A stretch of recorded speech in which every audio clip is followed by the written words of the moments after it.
നമസ്കാരം, ഞാൻ മനോജ് നെടിയാക്കൽ. പുതിയൊരു വീഡിയോയിലേക്ക് എല്ലാവർക്കും സ്വാഗതം. ചിരട്ടയ്ക്ക് ഇപ്പോൾ വീണ്ടും വൻ ഡിമാൻഡ് വർദ്ധിച്ചിരിക്കുകയാണ്. ചിരട്ടയ്ക്ക് വേണ്ടിയിട്ട് ആൾക്കാർ ഓടി നടക്കുകയാണ്. ചിരട്ടയ്ക്ക് വൻ ക്ഷാമമാണ് ഇപ്പോൾ വന്നിരിക്കുന്നത്. ഇപ്പോൾ ചിരട്ട കളക്ട് ചെയ്യാൻ ഓരോ കടകളുടെ മുന്നിലും ബോർഡ് വെച്ചാണ് ഇപ്പോൾ കളക്ട് ചെയ്യുന്നത്. വിലയില്ലാത്ത മാലിന്യങ്ങൾ എന്ന് പറഞ്ഞ് അവയെ വലിച്ചെറിയുന്നതിന് മുമ്പ് 2 തവണ ചിന്തിക്കുക. ചിരട്ടകൾ പെട്ടെന്നൊരു ആവശ്യക്കാരുള്ള വസ്തുവായി മാറിയിരിക്കുന്നു. കടകൾ ഇപ്പോൾ അവരുടെ വാങ്ങലുകൾ പരസ്യമായി പരസ്യപ്പെടുത്തുന്നു. എന്നിരുന്നാലും വിലക്കയറ്റം ഇങ്ങനെയൊക്കെയാണെങ്കിലും ചിലർ കിലോഗ്രാമിന് 15 രൂപ അല്ലെങ്കിൽ ചാക്കിന് 50 രൂപ എന്ന നിരക്കിൽ തേങ്ങാ ചിരട്ട വാങ്ങാൻ ശ്രമിക്കുന്നുണ്ട്. ഉയർന്ന വില പൊതുജനങ്ങൾക്ക് പ്രദർശിപ്പിക്കുന്നത് അത്തരം ചൂഷണം തടയാനും ചിരട്ട വിൽക്കുന്നവർക്ക് മികച്ച വരുമാനം ഉറപ്പാക്കാനും സഹായിച്ചിട്ടുണ്ട്. വലിയങ്ങാടിയിൽ നിന്നുള്ള വ്യാപാരികൾ തമിഴ്നാട്ടിലെ മൊത്ത കച്ചവടക്കാർക്ക് ചിരട്ട കിലോഗ്രാമിന് 30 രൂപ എന്ന നിരക്കിൽ വിൽക്കുന്നു. ഇത് കിലോഗ്രാമിന് 2 എന്ന നിരക്കിൽ ലാഭം അനുവദിക്കുന്നു. കഴിഞ്ഞ ആഴ്ചകളിൽ പൊതുവിപണികളിൽ തേങ്ങയുടെ വില കിലോഗ്രാമിന് 58 രൂപ മുതൽ 60 രൂപയായി കുറഞ്ഞെങ്കിലും ചിരട്ടയുടെ വില സ്ഥിരമായി തുടരുന്നു.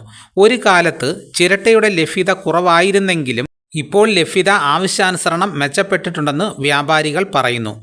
ഖനികളിലെ സ്വർണം വേർതിരിച്ചെടുക്കുന്നതിലും ജലശുദ്ധീകരണത്തിലും ഉപയോഗിക്കുന്ന ഒരു പ്രധാന വസ്തുവായ ആക്ടിവേറ്റഡ് കാർബൺ ഉൽപ്പാദിപ്പിക്കുന്നതിനാണ് തേങ്ങാ ചിരട്ട പ്രധാനമായും ശേഖരിക്കുന്നത്.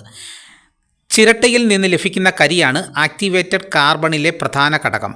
ഖനികളിലെ സ്വർണം വീണ്ടെടുക്കുന്നതിന് നിരവധി രാജ്യങ്ങൾ ഇന്ത്യൻ ആക്ടിവേറ്റഡ് കാർബൺ വ്യാപകമായി ഇഷ്ടപ്പെടുന്നു. ഇതിൻ്റെ മികച്ച ശുദ്ധീകരണ ശേഷിയും ഔഷധ ഗുണങ്ങളും ജലസംസ്കരണത്തിലും ഇതിനെ ജനപ്രിയമാക്കുന്നു. കൂടാതെ ചിരട്ട സൗന്ദര്യവർദ്ധക വസ്തുക്കൾ, കരകൗശല വസ്തുക്കളുടെ നിർമ്മാണം എന്നിവയിൽ പ്രയോഗങ്ങൾ കണ്ടെത്തുന്നു. അപ്പം ഇതിനു മുമ്പുള്ള വീഡിയോ കണ്ടിട്ട് പലരും നമ്മളോട് കമൻറ്റിലൂടെ പറഞ്ഞു, നിങ്ങൾ പറയുന്നത് വെറുതെയാണ്, ചിരട്ടയ്ക്ക് അത്രയും വിലയൊന്നുമില്ല, 15 രൂപ പോലും കിലോയ്ക്ക് കിട്ടുന്നില്ല എന്നാണ് പറയുന്നത്. ഇപ്പോൾ ദാണ്ട് ഈ കാണുന്നത് ഒരു കടയുടെ മുന്നിൽ കെട്ടിവെച്ചിരിക്കുന്ന ഒരു ബോർഡാണ്. അപ്പോൾ ഇങ്ങനെ പല കടകളിലും ഇതേപോലെ പരസ്യം ചെയ്തിരിക്കുകയാണ്. ചില കടക്കാർ 30, 33 പല റേറ്റാണ് ഇടുന്നത്. കാരണം അതേപോലെ ചിരട്ടയ്ക്ക് ആവശ്യം വർദ്ധിച്ചിരിക്കുകയാണ്. ചിരട്ടയുടെ ക്ഷാമം കൊണ്ടാണ് അപ്പോൾ അവർ ബോർഡ് വെച്ച് വരെയും എടുക്കുന്നത്. അപ്പോൾ നിങ്ങൾക്കൊരു വിശ്വാസത്തിന് വേണ്ടിയിട്ടാണ് നമ്മൾ ആ ബോർഡിൻ്റെ ഫോട്ടോ എടുത്ത് ഇത് വീഡിയോയിലൂടെ കാണിക്കുന്നത്. കിലോഗ്രാമിന് 28 രൂപ വരെയും വില പ്രഖ്യാപിച്ചുകൊണ്ട് കടകൾക്ക് പുറത്ത് ബോർഡുകൾ പ്രത്യക്ഷപ്പെട്ടു തുടങ്ങിയിട്ടുണ്ട്. പാലക്കാട് വലിയങ്ങാടിക്ക് സമീപമുള്ള ഒരു കടയുടെ മുന്നിൽ അത്തരമൊരു ഡിസ്പ്ലേ ബോർഡ് പ്രത്യക്ഷപ്പെട്ടു.